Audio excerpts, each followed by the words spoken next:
Today I'm going to break down why shoulders back and down is one of the most overrated cues or tips in exercise history. Let's start with a static posture and then we'll build it into exercises as we go. A lot of our moms growing up told us to stand up straight, pull your shoulders back in order for us to be more presentable, stand taller, improve our posture. On the surface it makes sense, and instantly, yes, you can get a little bit taller, but it's not taking into account the full picture. We actually need this thoracic curve to have a degree of flexion to it, because that's going to allow us to keep a neutral center of mass running down the midline of our body, but it's also going to allow us to have normal breathing mechanics, normal length-tension relationships all through our thorax, which means that muscles are at a more neutral resting length.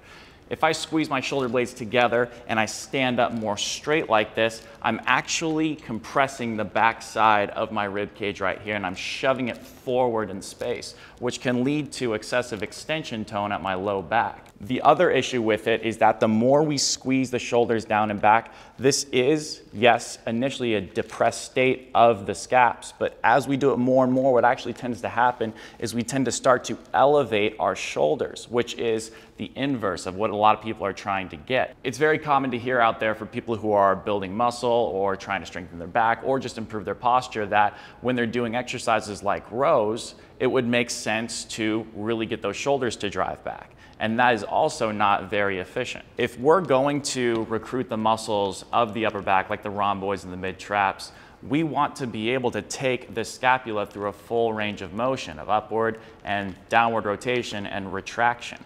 However, if we're already starting in a position where we have our shoulder blades pulled down and back, what that actually does is shorten these muscles. And that brings us back to length-tension relationships. That means that in order for a muscle to contract, it has to relatively elongate. So this scapula needs to come from a position of relative protraction, internal rotation, and upward rotation for it to downwardly rotate, retract, and externally rotate and move closer to the spine. That's what those muscles of the upper back tend to be pretty good at. However, if I just pull this back and then go through the rest of the row, my scapula isn't going to move very much, and I'm going to be relying on muscles like my rotator cuff to take way more load and be more prime movers of that row, and that is not conducive at all to what the rotator cuff is supposed to do. Those muscles are more stabilization muscles in nature rather than prime movers in a row. A better alternative would be to think about leading with the elbow first,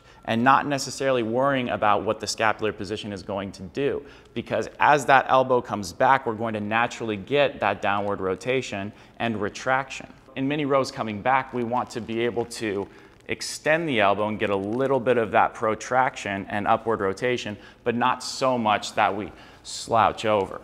Here's a couple of examples of a few different types of rows where I'm cueing what I would be looking for as it relates to this relationship between the humerus and the scapula. We generally want to be in this position right here where the chin is resting on the pad, and we also have this very slight degree of rounding right here, a nice neutral spine down here with a slight tuck, but again, it shouldn't be so much that we're overly rounding our back. We want it to be pretty straight, but we can get a nice reach with those weights hovering slightly off of the floor.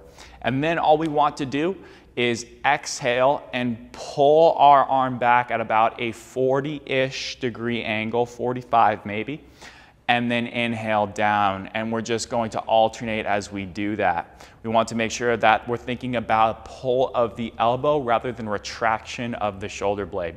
We do not want to pull the shoulder blade back first. Think about the elbow moving back, and then the scapula will naturally follow in the position we want it to. So we want to set this up in a way that we're staying within our shoulder flexion range. So for most people, that's going to be around 100 degrees. So we want to grab the bar slightly wider than shoulder width with a pronated palms down grip.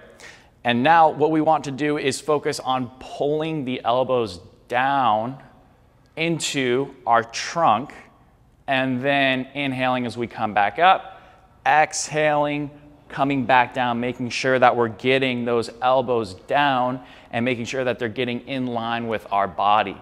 That's going to make sure that we're getting that extension of the humerus, which is what the lats do, and we're going to be getting a lot of lower lat in this vertical pulling activity right here.